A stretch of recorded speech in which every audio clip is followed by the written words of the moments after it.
Assalamualaikum warahmatullahi wabarakatuh. Alhamdulillah sallallahu alaihi wasallam Muhammadin wa ala alihi wa ashabihi ahli sidqi wal wafa.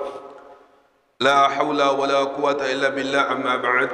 Hadirin hadirat yang saya muliakan dan dimuliakan oleh Allah Subhanahu wa taala. Alhamdulillah, puja dan syukur kita kepada Allah Subhanahu wa taala, ungkapan terima kasih kita kepada Allah.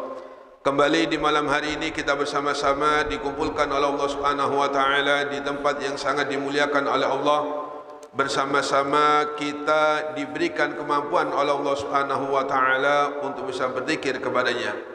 Kita memohon kepada Allah Subhanahu wa taala, kita meminta kepada Allah sebagaimana malam hari ini kita bersama-sama diberikan kemampuan oleh Allah Subhanahu wa taala untuk bisa berzikir kepadanya. Mudah-mudahan di detik-detik sakaratul maut, di detik-detik roh kita diambil oleh Allah Subhanahu wa taala, kita pun diberikan kemampuan oleh Allah Subhanahu wa taala untuk bisa berzikir kepadanya, sehingga tidaklah keluar roh kita terkecuali lisan kita dalam keadaan berzikir kepada Allah Subhanahu wa taala. Amin ya rabbal alamin. Qala al muallif rahimahullah taala wa nafa'ana bihi wa bi ulumi fid darain. Amin ya rabbal alamin. Bismillahirrahmanirrahim. Wa'lamu anna litilawati adaban zahiratan wa batinatan, wa la yakunu al-'abdu min at-talina haqiqatan alladhina tasqut tilawatuhum wa yakunu min Allah bimakanin hatta yata'addaba bitilkal adab, wa kullu man qassara fiha wa lam yatahaqqaq biha lam takmul tilawatuhu, walakinnahu la yakhlu fi tilawati min thawabin walahu fadlun ala qadrihi. Famin ahammil adabi wa akadiha ay yakuna tali fi tilawati mukhlishan lillahi ta'ala wa muridan biha wajhahu al-karim wa taqarrub ilaihi wal fawz bi sawabihi, wa alla yakuna muraiyan wala mutasannian wala mutazayyinan lil makhluqina ila akhir ma qala radhiyallahu ta'ala anhum. Kita lanjutkan nasihat dari Al-Imam Al-Qutub Al-Habib Abdullah bin Ali Al-Haddad. Mudah-mudahan dengan kita membahas nasihat dari Al-Imam Al-Qutub Al-Habib Abdullah bin Ali Al-Haddad, mudah-mudahan kita mendapatkan keberkahannya dan mudah-mudahan kita mendapatkan sid dari beliau. Amin ya rabbal alamin. Masih tetap dalam pembahasan tentang membaca Al-Quran. Sebagaimana minggu kemarin, bahwasanya keutamaan orang yang membaca Al-Quran itu sangat luar biasa. Bahkan Nabi Muhammad SAW beliau mengatakan, afdhalul ibadati ummati tilawatul Quran. Paling afdhalnya ibadah sunnah umatku yaitu membaca Al-Quran. Namun sudah menjadi barang tentu, setiap kita beribadah kepada Allah Subhanahu wa taala, berhubungan dengan Allah Subhanahu wa taala, itu sepatutnya, selayaknya, sesuksanya kita harus memakai adab. Jangankan terhadap Allah Subhanahu wa taala, kepada makhluk Allah Subhanahu wa taala kita pun wajib beradab atau berakhlak. Sebab siapapun yang tidak berakhlak, siapapun yang meremehkan, menghinakan salah satu makhluk Allah Subhanahu wa taala, berarti dia juga meremehkan, menghinakan Allah Subhanahu wa taala. Kenapa? Karena itu adalah ciptaan Allah Subhanahu wa taala. Sama guru budi bikin almari. Setelah jadi almari, saya datang. Wah, guru budi jelek banget bikinannya. Kira-kira guru budi marah atau enggak? Marah. Kenapa? Karena bikinannya. Begitu juga dengan seluruh makhluk Allah Subhanahu wa taala. Ini ciptaan Allah Subhanahu wa taala. Ketika kita meremehkan, ketika kita menghinakan salah satu makhluk Allah Subhanahu wa taala, maka berarti kita menghinakan, meremehkan Allah Subhanahu wa taala. Sebagaimana pernah terjadi Nabi Daud. Nabi Daud di mihrabnya, di tempat ibadahnya, beliau membaca kitab Zabur. Di tengah-tengah beliau membaca kitab Zabur, tiba-tiba ada seekor cacing merah. Ketika nampak oleh Nabiullah Daud, cacing merah tersebut di dalam hatinya terbersit, apa ini cacing ini, apa fungsinya, apa manfaatnya. Ketika Nabi Daud di dalam hatinya terbersit, seakan-akan meremehkan salah satu makhluk Allah Subhanahu wa taala yang bernama cacing, langsung oleh Allah Subhanahu wa taala diberikan cacing ini ilham untuk bisa berbicara secara fasih kepada Nabi Daud.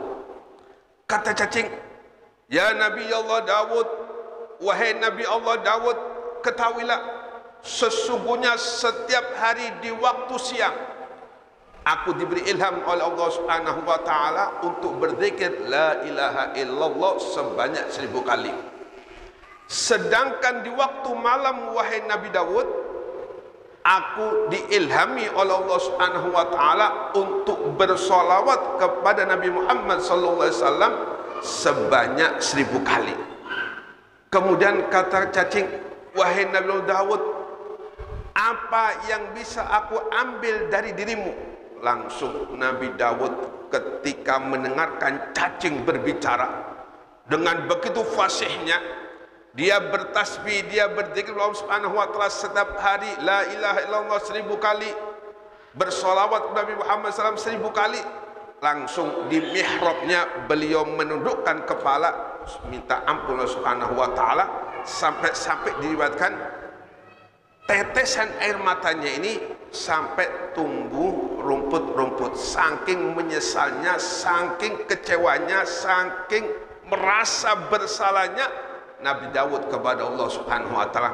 Kepada sesama makhluk Allah kita diperintahkan untuk berakhlak atau beradab kepada makhluk tersebut sebagai tanda memuliakan Allah Subhanahu wa taala, apalagi dengan kalamullah. Tidak ada satupun kalam yang lebih mulia dari kalamnya Allah Subhanahu wa taala. Maka siapapun yang rajin membaca Al-Qur'an, siapapun yang dalam hatinya selalu berzikir Al-Qur'an, maka dia akan menjadi orang-orang yang tinggi derajat di sisi Allah Subhanahu wa taala. Dan tentunya harus punya adab. Jangan sampai ketika kita membaca Al-Qur'an, kemudian Quran ini seakan-akan nggak ada kewibawaannya. Quran ini seakan-akan nggak ada kemuliaannya. Sehingga kadang-kadang kita lempar Quran seenaknya saja. Ketika kita yasinan, dilemparkan atau ditaruh di bawah. Maka ini kita termasuk menghinakan, meremehkan kalam Allah Subhanahu wa taala. Sesungguhnya sebagaimana kita memuliakan Allah Subhanahu wa taala, maka wajib bagi diri kita untuk memuliakan kalamullah. Dan di antara cara memuliakan kalamullah, jangan sampai ketika kita membawa atau ketika kita memberikan kepada orang lain seakan-akan buku atau taruh bawah lempar. Nah, ini berarti kita menghinakan, meremehkan salah satu kalamullah. Sebagaimana kita memuliakan Allah, bakal dimuliakan Allah Subhanahu wa taala. Begitu pula siapapun yang memuliakan kalamullah, bakal dimuliakan Allah Subhanahu wa taala. Sebagaimana kita menghinakan Allah Subhanahu wa taala, kita pun bakal dihinakan Allah Subhanahu wa taala. Maka siapapun yang menghinakan kalamullah, dia pun pasti bakal dihinakan Allah Subhanahu wa taala. Makanya kata Nabi, "Man kam min qari'in laisa lahu kam min qari'in illa wal Qur'anu yal'anu," atau kama qala Muhammad sallallahu alaihi wasallam. Berapa banyak orang membaca Al-Qur'an yang seharusnya Al-Qur'an ini ketika kita baca kelak di yaumil kiamah akan memberikan syafaat bagi orang yang membacanya. Gak taunya Al-Quran yang kita baca di dunia di yaumil kiamat justru melaknat kita. Kenapa? Karena kita kurang beradab, kurang berakhlak dengan kalamullah, dengan Al-Quran. Bagaimana seorang ulama besar, seorang ulama besar, Bishr Al-Hafi, beliau ini seorang pemabuk, seorang yang ahli maksiat kepada Allah Subhanahu wa taala. Setiap malam ini gawiannya maksiat kepada Allah Subhanahu wa taala. Namun ketika dia hendak maksiat ke tempat biasanya ia nongkrong, maksiat kepada Allah, teler, mabuk, di tengah-tengah jalan menemukan salah satu dari ayat Allah atau kalamullah, ada mengatakan menemukan asma Allah, bertuliskan Allah, ada mengatakan Bismillahirrahmanirrahim. Walhasil ayat-ayat atau tulisan atau kalimat yang wajib kita muliakan. Ketika menemukan benda tersebut, kalimat tersebut diambil oleh Bishr Al-Hafi. Ini mau maksiat ini. Bishr Al-Hafi mau maksiat. Diambil, dibersihkan karena banyak debunya. Setelah itu dikasih minyak. Setelah dikasih minyak, ditaruh di kepalanya, di songkoknya, ya mungkin kayak imamah, ditaruh di atas. Berjalan menuju tempat yang biasa nongkrong, teler atau mabuk. Dan bersamaan malam itu, seorang ulama besar itu bermimpi, yang mana dalam mimpinya ada satu hatif, ada satu suara yang mengatakan, wahai Syekh, sampaikan salam kepada Bishr Al-Hafi, sebagaimana dia mengagungkan, mengharumkan, memuliakan ayat Allah, firman Allah, begitu pula dia bakal dimuliakan oleh Allah Subhanahu wa taala, dia bakal diagungkan oleh Allah Subhanahu wa taala. Terbangun ulama ini, dan Bishr Al-Hafi sudah masyhur, sudah terkenal di kampungnya, daerahnya, di kabupatennya. Bishr Al-Hafi ini seorang pemabuk, seorang ahli maksiat, siapapun mengenalnya, dan ulama ini pun mengenal tentang Bishr Al-Hafi. Ketika bangun, ini nggak mungkin, ini nggak mungkin, ini mimpi beneran. Kenapa?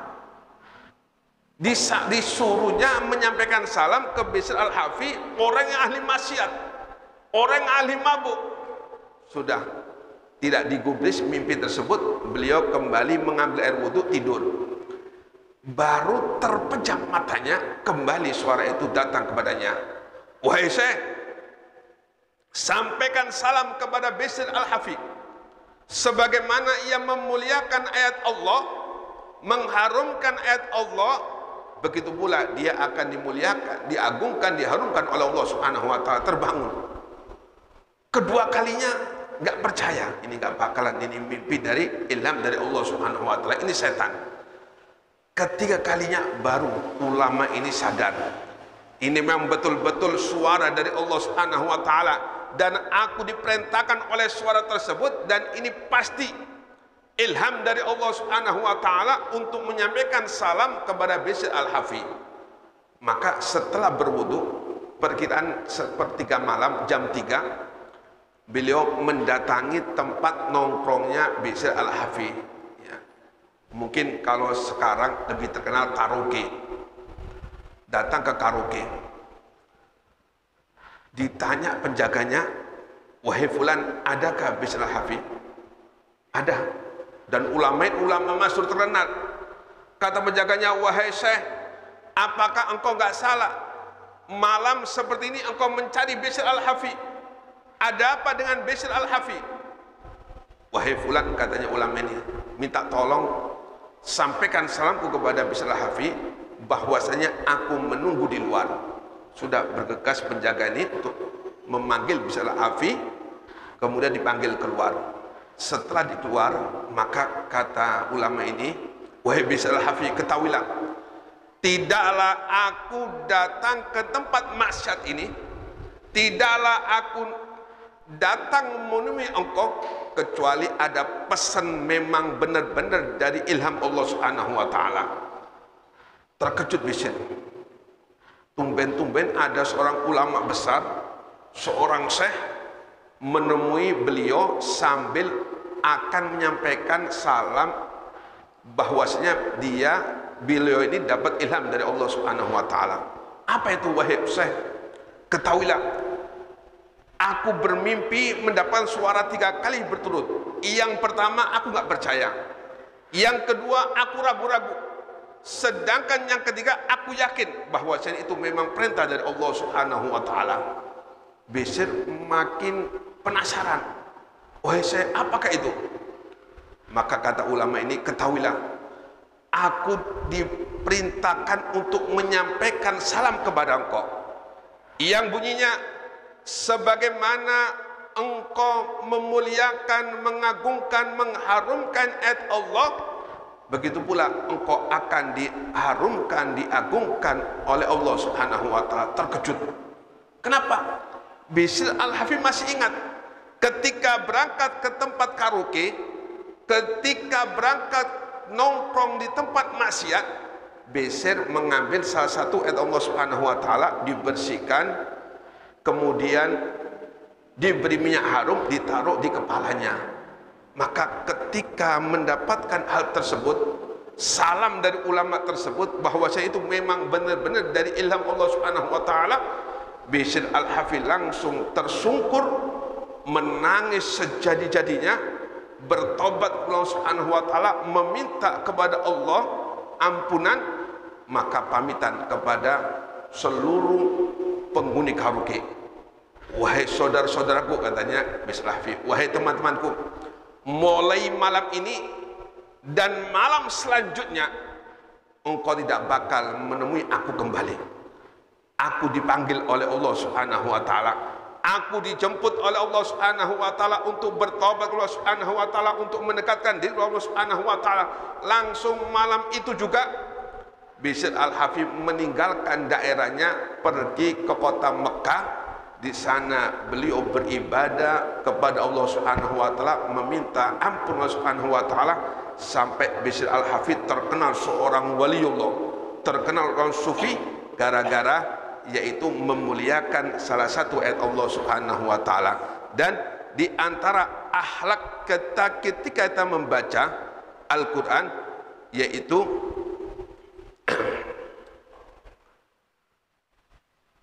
adalah mukhlishon lillahi ta'ala. Jangan sampai kita membaca Al-Quran karena mertua, murni karena Allah Subhanahu wa ta'ala. Mudah-mudahan Allah Subhanahu wa ta'ala memberikan hidayah, amin ya rabbal alamin.